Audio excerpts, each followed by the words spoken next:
Salut les cinéphiles, ici Kane pour vous servir. Aujourd'hui, on va parler de Jane Got a Gun. Jane, après avoir recueilli son mari criblé de balles par la famille Bishop, elle fait appel à son ancien amant Dan pour l'aider à le sauver et à défendre son ranch. Ce film a été réalisé par Gavin O'Connor, que je ne connaissais pas jusqu'à aujourd'hui. Il aurait fait un film qui s'appelle The Warrior, que je n'ai pas vu. Donc je ne peux pas vraiment en parler, je ne peux pas vraiment parler de lui en bien ou en mal. Et je vais me baser seulement sur ce film pour juger sa réalisation. La réalisation, parlons-en justement. Donc c'est un western, ça se dit comme un western. C'est un tower defense. Ça m'a fait rigoler de dire que c'est un tower defense, donc ce qu'on appelle un western forteresse, où ils défendent une position jusqu'à l'arrivée des secours ou pas, ou jusqu'à ce que mort s'en suive. Alors je vous préviens, je vais spoiler. Je vais spoiler seulement dans la partie histoire, ça va m'aider à compléter ma critique du film. Donc je vais mettre une zone, un timecode, et vous allez pouvoir passer ce passage-là si vous n'avez pas vu le film. Donc la réalisation, c'est standard. J'ai envie de dire, il n'y a pas de grand effort de fait.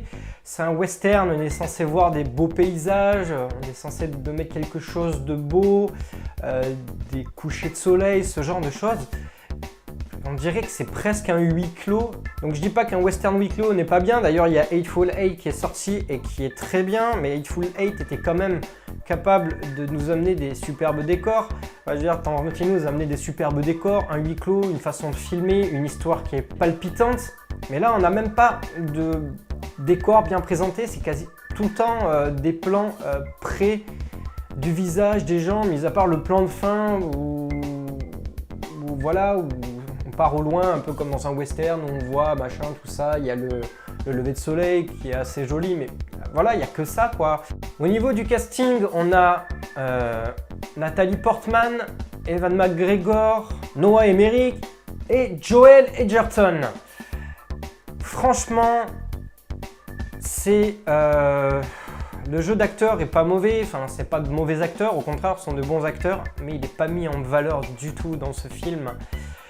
Et du coup, on va passer à la partie histoire parce que ça va être très difficile de vous parler des acteurs, de la réalisation sans vous spoiler et sans vous dire à quel point j'ai été déçu par ce film. Donc il va y avoir un timecode qui va s'afficher à droite ou à gauche parce que je sais pas de quel côté je vais le mettre. Et du coup, je vais passer en zone spoil. Donc si vous ne l'avez pas vu, allez directement à ce timecode. Spoilons les amis. Donc l'histoire, c'est tout simplement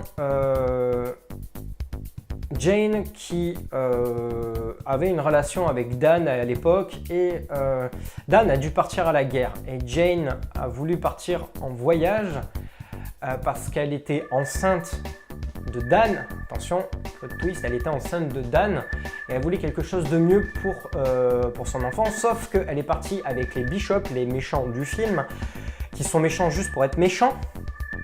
Et Ewan McGregor est méchant juste pour être méchant, je vais y revenir. Et du coup, elle se fait exploiter dans les maisons de passe, dans les lupanards, donc en tant que courtisane, pour pas dire le mot putain. Et elle tombe amoureuse d'un autre homme qui n'est autre que Ham, son futur mari, qui travaille pour les Bishop, qui tombe amoureux d'elle et elle aussi, et qui les protège.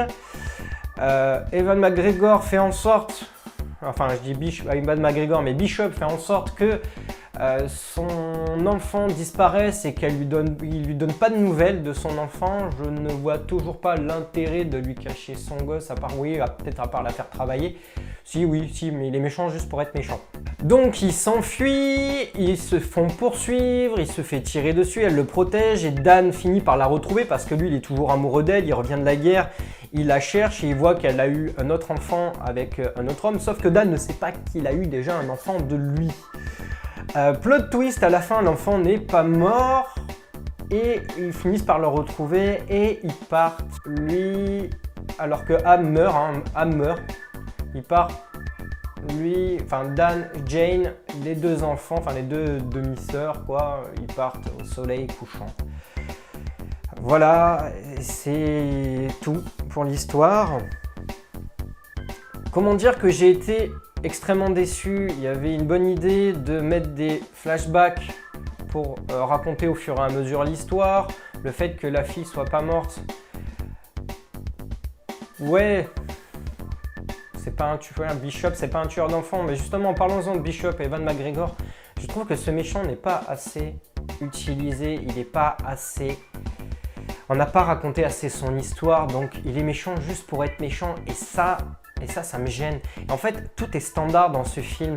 La réalisation est standard, comme je le disais, tout est proche des gens, on voit pas de décor, on n'a pas de sensation de western, on ne se sent pas vraiment impliqué. En plus, le film est très court parce qu'il dure 1h30. En sachant que j'ai raté un quart d'heure, 20 minutes du film en arrivant, j'ai passé juste 1 heure dans la salle. J'ai rattrapé ensuite mon retard en regardant les premières 20 minutes du film.